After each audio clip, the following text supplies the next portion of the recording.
नमस्कार दोस्तों, competition zone में आपका पुनः स्वागत है। आज जो है हम लोग एक टॉपिक स्टार्ट कर रहे हैं। उस टॉपिक का नाम है डाइस या पासा।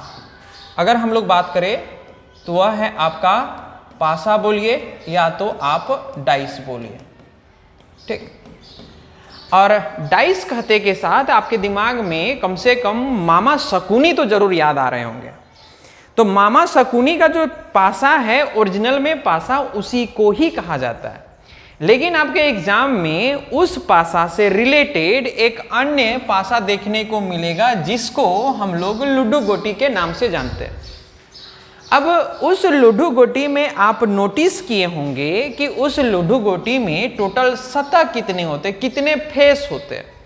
कहने का मतलब है कि लूडो गोटी जब आप उसमें देखते होंगे तो ये काउंटिंग अगर करें तो एक सतह, दो सतह, ये तीसरा सतह, ये चौथा होगा, पांचवा होगा, ये छठा होगा। मतलब एक लूडो गोटी में टोटल सतहों की संख्या क्या होती है? 6 होती है।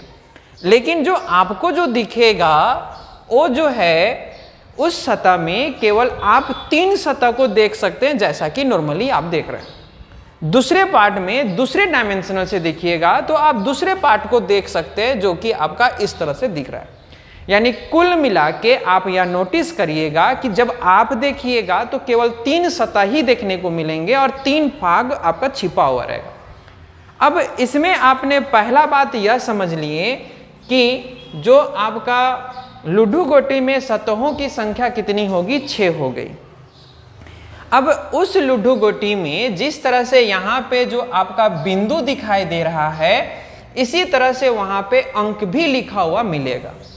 जैसे आपको जो है मैं एक जो है पासा बना के दिखा रहा हूँ जो एग्जामिनेशन में उसी टेक्सचर पे बन के आएंगे। अब जैसे अगर आप उस पासा को हम बनाएं तो पासा का जो बनाने का स्टाइल लगभग जो है नॉर्मली 2 प्रकार को देखने को मिलेंगे। तो पहला पासा का जो टेक्सचर होगा, बनावट जो होंगे, कुल इस प्रकार को देखने को मिलेंगे।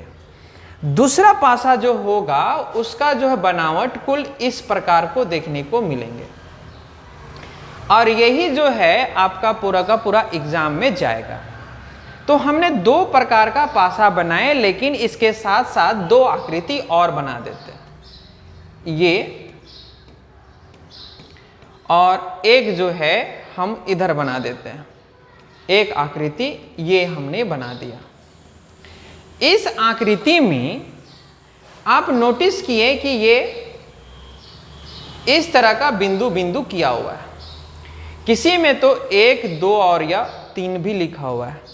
किसी में थोड़ा सा आगे बढ़े तो आपको पता चल रहा है कि ये जो है इस तरह से आकृति आपको बना हुआ मिलेगा। और किसी में तो आपका जो है A, B, C, और अगर किसी और में देखना चाहिएगा तो एक पासा और भी बना दे तो उस पासा में नॉर्मली आप क्या देख रहे हैं, वहां पर लिख रहा है काला, ये हो गया पीला और ये हो गया आपका लाल। मतलब कुल मिला के आप यह देख रहे हैं कि पासा जो है उसमें अलग अलग जो है आकृति का निर्माण किया जा रहा है, शब्दों का प्रयोग किया जा रहा है या कुछ और भी अंक का प्रयोग किया जा रहा है। तो हम लोग जो ये जो बात किए जिसमें बिंदु लिखा हुआ है, इसको हम लोग आंकिक अंक बोलते हैं, आंकिक अंक बोलते हैं। दूसरा क्या है कि जब पासा जो है जिसमें नंबर्स लिखे हुए हैं उसको सिर्फ हम लोग अंक बोलते हैं। और जब आपका इसमें अगर हम लोग बात करें तो इसको हम लोग आकृति बोलते हैं। और जब आपका ये, तो ये जो है ये आपका अक्षर हुआ, ठीक। और ये जो है ये आपका शब्द हुआ। यानी कुल मिला के आपने यह बात तो सीख ही लिया कि एक पासा में नॉर्मली आप जो है आंकिक अंक, अंक, आकृति, अक्षर और शब्द का प्रयोग किए जा सकते हैं। अब पुनः जो है इसी पासा में थोड़ा और एक्सप्लेन करें तो आगे क्या है उसको समझते हैं। मान लीजिए कि एक पासा जो है जिसको हम लोग आप ही के एरिया तरफ से हमने उठाया। 3 एग्जाम्पल लेते हैं जो कि परफेक्ट आपको समझ आए। हम लोग का रांची जो है राजधानी है, ठीक, और ये जो है हमने एक रांची लिया, एक आपका जमशेदपुर लिए, और एक कहीं और भी मान लेते हैं, ये जो है हमने धनबाद लिया। मीनिंग को समझने का कोशिश करिएगा। हमने 3 जगह का नाम लिया और तीनों जगह से हमने एक एक लूडो गोटी खरीद लिया। हमने रांची से भी लूडो गोटी खरीदा, जमशेदपुर से भी खरीदे और धनबाद से भी खरीदे।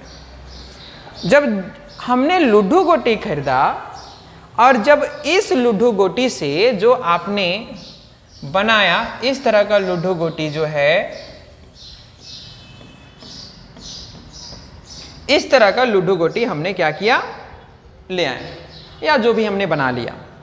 अब इस लूडो गोटी से जब आपको मान लेते हैं कि 4 दोस्त मिल के लूडो गोटी खेल रहे हैं, जो कि आपका खेल होता है, जो आज डिजिटल का रूप ले लिया है, कि लूडो किंग ऐसा नाम सुने, उसी का जो है कागज में खेल रहे हैं, जो कि ऐसे डब्बा आता है, ढड ढड ढड करते हैं और ऐसे पलटते हैं। तो मान लेते हैं कि वो खेल आप खेल रहे हैं, और जब खेल रहे हैं तो आपका दोस्त आपको नहीं देख रहा है और आपको अति आवश्यक है एक 6 लाने का, तो चीटिंग करना होगा, तो क्या करिएगा? तो सिंपल सी बात है, आप सभी को पता है कि जब चीटिंग करना रहता है तो एक को ऊपर रखते हैं और उसको पलट देते हैं, तो क्या होता है कि ऑटोमेटिक 6 आ जाता है। यानी आपने क्या देखा कि एक जो है ऊपर रहेगा तो नीचे कितना आ जाएगा, आपका 6 आ जाएगा। जब थोड़ा देर की बात आया और किसी को 5 निकालना रहे तो क्या करेगा? तो 5 निकालना रहेगा तो आज जाके देख लीजिएगा, तो 5 निकालना है तो 2 को ऊपर रखिएगा और पलट दीजिएगा, तो क्या होगा, वह जो है आपका 5 आ जाएगा। और जब आपको 3 निकालना रहेगा तो आप क्या करिएगा कि 3 निकालना रहे तो आप क्या करिएगा कि 4 को ऊपर रखिएगा और उसको पलट दीजिएगा, तो 3 निकल जाएगा। क्लियर है? इसका मतलब यह हुआ कि रांची वाला लूडो गोटी में कहानी कुल इस तरह से था। अब सेम टू सेम जो है हम लोग जमशेदपुर वाला लूडो गोटी में भी कुछ इसी प्रकार का अगर हम लोग कार्य करें कि 4 मित्र हैं, खेल रहे हैं और वही चीटिंग करना चाहते हैं कि हमको 6 निकालना है, तो 6 निकालने के लिए हमने 1 को ऊपर रखा और उसको पलटे तो 6 आएगा। यहाँ भी क्लियर हुआ? यानी आपने जमशेदपुर का भी लूडो गोटी लेंगे तब भी आपको यह बात जो है समझ आ गए होंगे कि लूडो गोटी का कहानी जो है वो सभी जगह से, चाहे वो यहाँ का हो या तो आपका अमेरिका का हो या तो कोई भी देश का हो, लूडो गोटी का कहानी बिल्कुल सेम रहेगा। क्लियर है? तो इसका मतलब यह हुआ कि लूडो गोटी जो बना होगा कुछ ना कुछ नियम से बना होगा। अगर नियम से नहीं बने होंगे तो हर एक जगह का लूडो गोटी चेंज करता। इसीलिए जो आपका एक नियम बना, तो पासा जो है, पासा में से एक पासा आपने क्या देखा कि जिसको हम लोग लूडो गोटी बोल रहे हैं, वास्तविकता में वह पासा को हम लोग जो है स्टैंडर्डाइज या मानक पासा का प्रयोग करेंगे। हमने क्या कहा कि पासा जो है वह आपका पहला जो पासा देखे जिसको हम लोग लूडो गोटी बोल रहे हैं, वो पासा कैसा है? वो मानक पासा, स्टैंडर्डाइज है। क्लियर है? अब इस स्टैंडर्डाइज में थोड़ा सा और डिटेल बात कर लेते हैं। जैसे हमने एक जो है स्टैंडर्डाइज बनाना जा रहे हैं, बढ़िया से देखिएगा तो शायद बात और परफेक्ट समझ आएगा। तो मान लेते हैं ऊपर 1 है तो नीचे आपने क्या कहा कि 6 होगा, ऐसा बोले। और अगर आपका जो है 2 निकालना होगा तो उसके पीछे तरफ आपका जो है 5 होगा, आपने ऐसा कुछ बोला। फिर अगर मान लेते हैं कि आपको जो है 3 अगर निकालना है तो पीछे तरफ 4 होगा, ये आपने कुछ ऐसा बोला। और ऐसा ही होता है लूडो गोटी। तो इस दृष्टिकोण में आप यह नोटिस करिएगा कि ये जो लूडो गोटी में लिखा गया जो आप देख रहे हैं, जो कि 1, ये 3 और ये 2, इसी को सिर्फ हम अलग करके आपको दिखा रहे हैं। तो इस दृष्टिकोण में क्या होने वाला है कि आपने यहां पे 1 देखा, यहां पे आपने क्या देखा, 3 देखा, यहां पे 2 देखा। तो ये जो आप एक लुडो गोटी में 3 सतहों पर अंकित अंक देख रहे हैं, और ये जो अंक देख रहे हैं, जब हम इसको जोड़ना शुरू करें, मान लेते 2 को जोड़ते हैं, तो इसको जो है हम 1 लिखे और ये वाला को 2 लिखे, तो कितना आया आपका, टोटल 3 आया। क्लियर हुआ? अब जो है हम ये दोनों को जोड़े तो ये 2 है और ये कितना है, 3 है, तो कितना आया आपका, 5 आया। जब इसकी बारी आया तो यह 1 हुआ और यह जो है इस दोनों को जोड़े तो 3 को जोड़े तो टोटल आया कितना, 4 आया। तो आपने क्या देखा कि एक जो है मानक लूडो गोटी बोलिए या मानक पासा में निकटवर्ती 2 फलकों पर अंकित अंकों का योग कभी भी आप इधर 7 नहीं देख रहे हैं, 7 नहीं देख रहे हैं, मतलब 7 होगा ही नहीं। ये बात को दिमाग में बैठा लीजिए और इस बात को दिमाग में सेट कर लीजिए कि मानक पासा हम वैसे पासा को बोलते हैं जिनके 2 निकटवर्ती फलकों पर अंकित अंकों का योग 7 ना हो। क्लियर हुआ? ठीक। अब जो है ये मानक पासा के बारे में हमें विशेष जानकारी हो गई। अब पुनः जो है हम लोग आगे बढ़ते हैं। अब उसमें क्या है कि मान लेते हैं कि हम लोग जो है ये एक व्यक्ति यह है, एक व्यक्ति यह है, एक व्यक्ति यह है और तीनों मित्र हैं, तीनों मित्र हैं। अब तीनों मित्र को हमने यह कहा कि ऐसा है कि आप जो है एक एक पासा जो है सभी कोई आपस में बनाइएगा, सब क्या करिएगा, एक एक पासा का निर्माण करिएगा। क्लियर हुआ? जब एक एक पासा का निर्माण करने के लिए बोले और हमने कोई नियम नहीं बतलाया कि कौन नियम के तहत ये पासा का निर्माण होंगे, तो पहला व्यक्ति ए, बी और यह सी, जिसमें से पहला व्यक्ति बोलना चालू करता है या बनाना भी चालू करता है और वो कहता है कि पहला जो पासा है उसमें यह 1 लिखा, ये उसको 5 लिखा और ये नॉर्मली वो 3 लिखा, कुल मिला के ऐसे लिख रहा है। फिर दूसरा व्यक्ति क्या करता है कि वह क्या करता है कि वह यहाँ पे 3 लिखा, ये 5 लिखा, ये लिख दिया, 2 लिख दिया। एक व्यक्ति क्या आया, ये लिख दिया आपका 6, 1 और यह लिख दिया 3, यानी कुल मिला के 3 व्यक्ति के द्वारा अलग अलग पासा का निर्माण किया जा रहा है।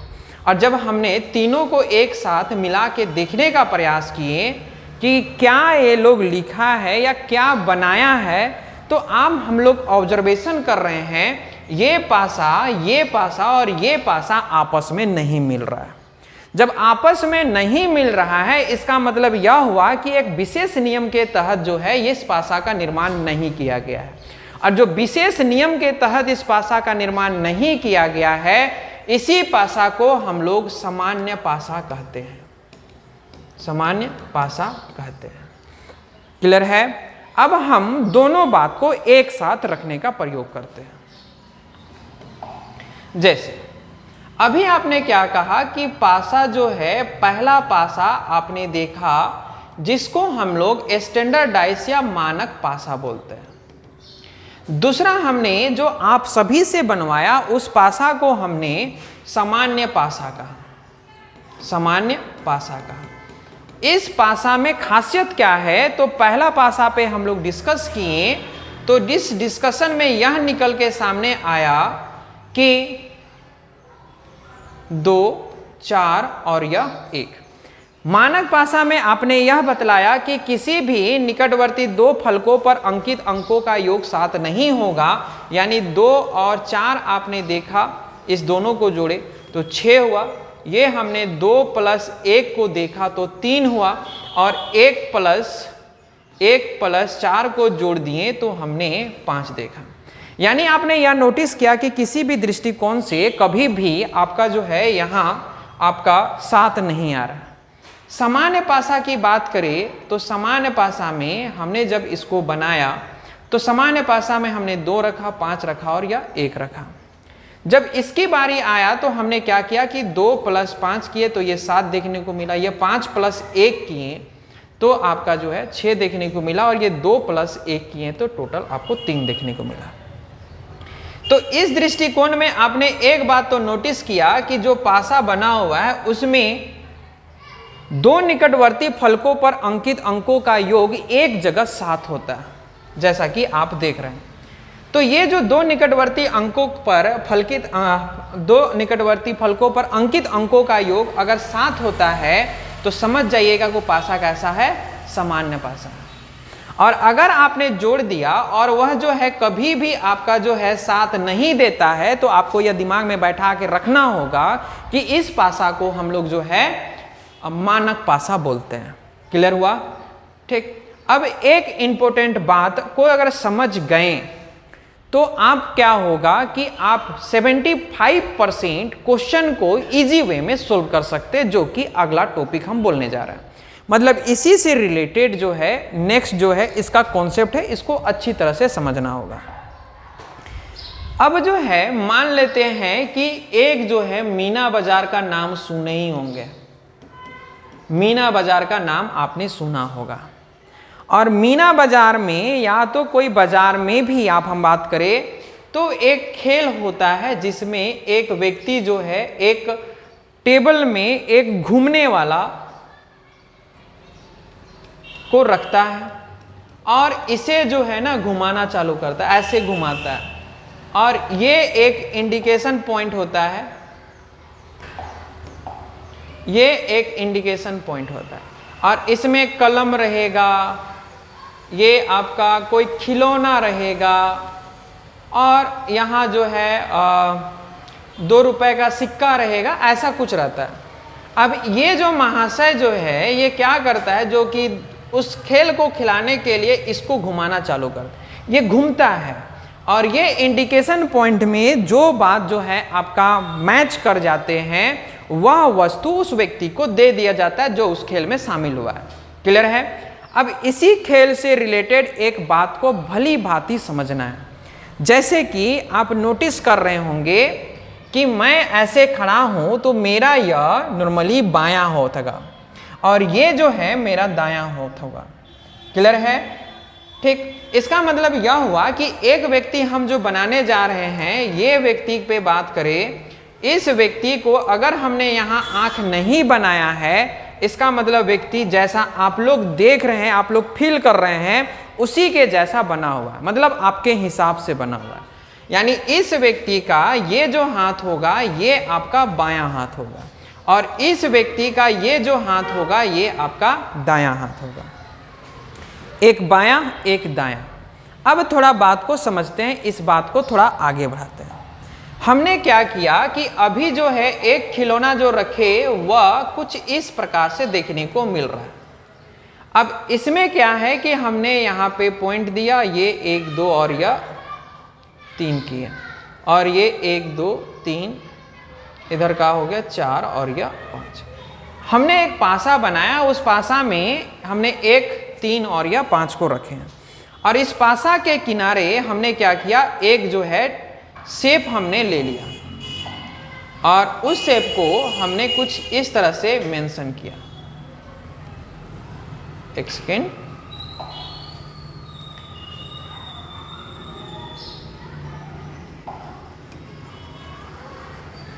कुछ इस तरह से हमने रखा, और शायद आपको दिखाई ना दे इसलिए हम इसको कलर कर दे रहे हैं।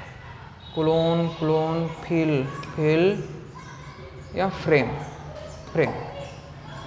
और थिकनेस मोटा। ठीक है, चलिए। तो हमने क्या किया कि सिंपल जो है एक पासा को अंदर रखें और उसके ऊपर एक जो है हमने सर्कल ड्रॉ कर दिया। अब मज़ेदार बात अभी शुरू होती है। मज़ेदार बात यह है कि हमने एक व्यक्ति को मेंशन किया जो कि यहाँ पे है, देखिएगा ये व्यक्ति है।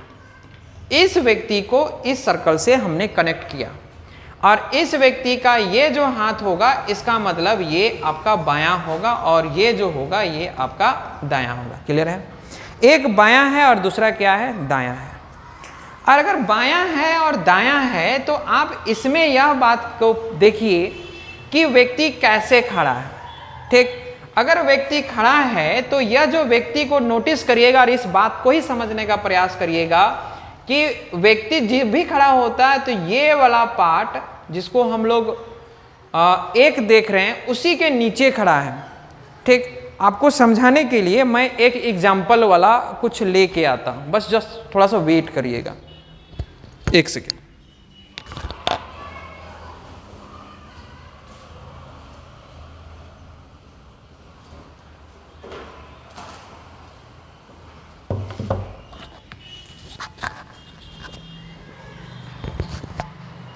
जैसे देखिए, मान के चलिए कि ये जो है एक आपका क्यूब है या आपका घन है, पासा है, पासा बोलिए, डाइस बोलिए।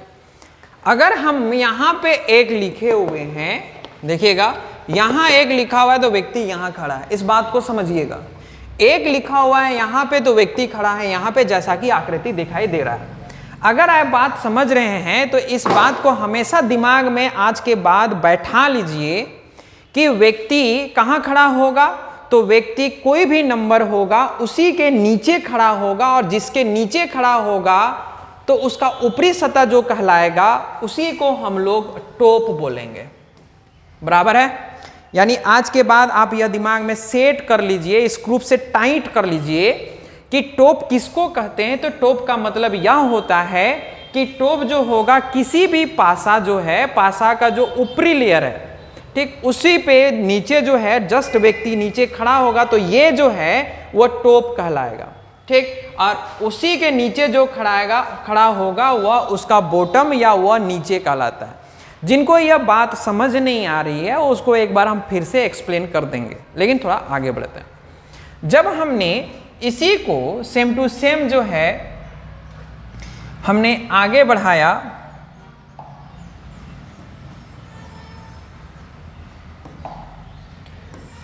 इधर देखिए,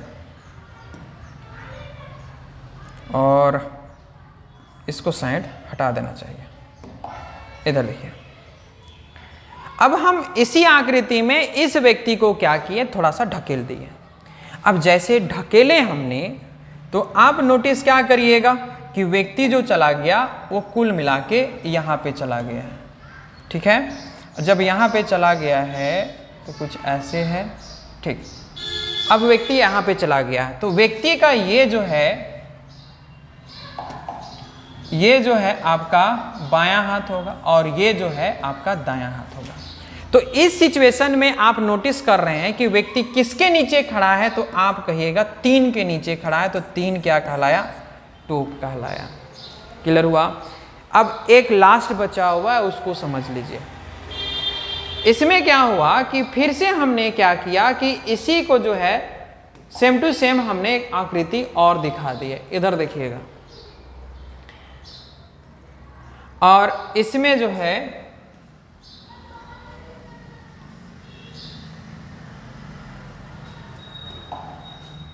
इसमें अब अभी क्या हुआ कि व्यक्ति को थोड़ा सा और ऐसे करके ढकेल दिए तो व्यक्ति जो है यहां पे आके लटक गए, और जैसे लटका तो ये जो है व्यक्ति का यह बायां हाथ हुआ और यह दायां हाथ हुआ। क्लियर है? अब बायां और दायां हो गया तो अभी व्यक्ति किसके नीचे खड़ा है, तो आपका दिमाग में चलना चाहिए कि 5 के नीचे खड़ा है। क्लियर है? जब 5 के नीचे खड़ा है तो अब इसी को बढ़िया तरह से लिखते हैं। लिखना कैसे है उसको देखिए। लिखने का कहानी यह है, जिसको हम टॉप बोले, ठीक, जिसको टॉप बोले वो जो 3 है उसको ऊपर लिखेंगे, और यह व्यक्ति का बायां हाथ और दायां हाथ को लिखेंगे। मतलब ये 5 हो गया, और दायां हाथ की तरफ कौन है, तो वह है आपका दायां हाथ की तरफ कौन है, हमने 1 है, दायां हाथ की तरफ 1 है। इस आकृति में अगर हम बात करें तो आपने टॉप को माना है 1, तो आप लिखिएगा 1 को ऊपर। ठीक, हम इधर लिख रहे हैं, टॉप लिखिएगा तो 1 को ऊपर लिखिएगा, ऐसे लाइन ड्रॉ करिएगा। और व्यक्ति बायां हाथ कौन सा दिखा रहा है, 3 को, और दायां हाथ किसको दिखा रहा है, वो 5 को। क्लियर हुआ? इस पे अगर हम बात करें कि टॉप क्या है, तो यह हुआ 5, और उसका जो है बायां हाथ किसको दिखा रहा है, 1 को, और दायां हाथ किसको दिखा रहा है, 3 को। अगर यह बात समझ आ गया तो स्टोरी कंप्लीट हो जाएगा। ठीक, तो एक बार जो है आप बढ़िया तरह से इसको देख लीजिएगा, नॉर्मली समझ आ जाएगा।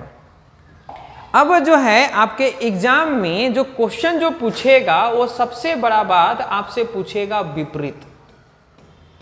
वो आपसे क्या पूछेगा? विपरीत पूछेगा। तो विपरीत का मतलब क्या है उस बात को समझ लेते हैं पहले। जैसे ये आपने एक पासा बनाया, ये आपने एक पासा बनाया और इस पासा में आपने ये हो गया 4 और ये मान लेते हैं कि 3 है। तो आपसे पूछेगा कि भाई आप यह बता दीजिए हमको कि ये 1 का विपरीत क्या है, 1 का विपरीत क्या है। क्वेश्चन यही पूछेगा, 1 का विपरीत क्या है, 3 का विपरीत क्या है, 4 का विपरीत क्या है। और जब आपसे विपरीत पूछ रहा है तो आपका यह कर्तव्य बनता है कि विपरीत को बढ़िया से समझे।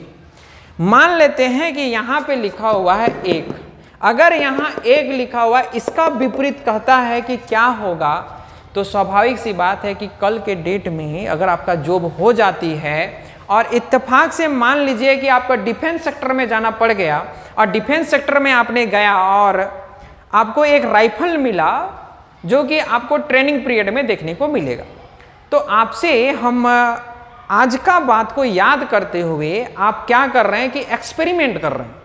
और एक्सपेरिमेंट में आपने क्या किया कि नहीं, मास्टर साहब जो है ना एक बात बोले थे, बोले यह है कि कभी नौकरी लगे तो एक एक्सपेरिमेंट कर लेना, और आज एक्सपेरिमेंट करने का मौका मिला है।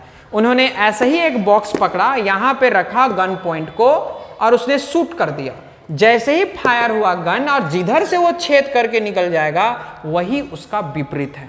क्लियर है? अब बहुत लोग ना टेंशन में पड़ गए कि भैया जी अगर नौकरी मान लेते हैं डिफेंस सेक्टर में नहीं हुआ तो ऐसा है कि अगर आपका डिफेंस सेक्टर में नौकरी नहीं हुआ तो घर में रॉड तो होगा। तो आप क्या किए, रॉड उठाए, ऐसे पकड़े और इसे घुसेड़ दिए। जिधर से निकल गया रॉड उसी को कह दीजिएगा वह उस सतह का विपरीत है। क्लियर है? ठीक, तो हमने अभी तक जो बात किया, अभी तक जो हमने आपसे बात किया वह सिर्फ जो है आपका पासा से रिलेटेड बेसिक कॉन्सेप्ट पे बात किया। जब तक इतना बात समझ नहीं आएंगे पासा के क्वेश्चन नहीं बनेंगे। इस बात को दिमाग में सेट कर लीजिए। और अच्छी तरह से अगर इतना को पकड़ लिए तो आने वाला जितने भी पासा होंगे, जितने भी क्वेश्चन होंगे आपके लिए ये चुटकियों में आसानी से निकाल लीजिएगा। तो अब क्या है कि इसका टाइप 1 का क्वेश्चन हम लोग कल से सिस्टमैटिक वे से शुरू करेंगे। तो जितना बेसिक कॉन्सेप्ट दिया हुआ है उसको भली भांति बढ़िया से समझ लीजिएगा। क्लियर है? तो इससे आगे जो है हम लोग नेक्स्ट क्लास में बात करेंगे। आज हम इतने ही रख रहे हैं, लेकिन आप लोगों के लिए एक सूचना है या इम्पोर्टेंट जो भी बोलिए कि कंपटीशन जोन में स्पेशल फाउंडेशन बैच आपका स्टार्ट हो गया है, जिसमें आपका एसएससी, रेलवे, जेएसएससी और जितने भी जो है आपका एसएससी जीडी हो गए, पुनः जो है ग्रुप डी के एग्जाम हो गए, ये सभी के लिए एक फाउंडेशन बैच स्टार्ट किया हुआ है, जिसमें क्या है कि 0 से लेके 100 लेवल तक की बात की जाती है। क्योंकि अब आप सभी को पता है कि एसएससी जीडी का लेवल अब ये था पहले का, अब लेवल ऐसे हुआ है। मतलब जो आपका एसएससी जीडी का प्रिपरेशन मैथ्स के लिए, रीजनिंग के लिए कर रहा है, तो माने या ना माने वह आपका जो है बड़े से बड़े एग्जाम को भी क्रैक करने के लिए उनको जो है आसानी से सुविधा होगी, क्योंकि लेवल आपका बढ़ गया है। मतलब रटा रटाया कहानी से अब नहीं चलेगा। अगर आप चाहते हैं मैथ में 20 में आपका जो है 19 या 20 लाना, तो आपके लिए ही यह बैच बना हुआ है, जिस बैच का नाम है फाउंडेशन बैच। अगर आप चाहते हैं रीजनिंग में भी आपका जो है 20/20 लाना, तो उन्हीं के लिए है आपका फाउंडेशन बैच। तो ध्यान रहे कि यह बैच एडमिशन प्रारंभ हो गए हैं, जितना जल्दी हो सके वह आपका कोचिंग ज्वाइन कर सकते हैं। कोचिंग का एड्रेस, अगर ऑफलाइन कोचिंग पे बात करें तो वह आपका एड्रेस जो है कंपटीशन जोन, जो कि आपका केनरा बैंक के बगल में है, जामटोली रोड में पड़ता है। और मोबाइल नंबर जो है आपके उस पर आपका जो है डिस्क्रिप्शन में लिखा हुआ देखने को मिलेगा। तो आप क्या करेंगे कि आप ज्वाइन करना है तो आप कोचिंग आ सकते हैं, बातें कर सकते हैं और आप क्लास सिलसिलेवार रूप से, जो कि ऑफलाइन का मजा कुछ और है, ऑनलाइन का मजा कुछ और है, वो आप समझिए। खैर, लेकिन आपका क्लास जो है ये भी सिस्टमैटिक वे से चलेगा, इसमें कोई भी डाउट नहीं है। तो मिलते हैं अगले क्लास। आज के लिए इतना ही। बहुत बहुत धन्यवाद। Thank you.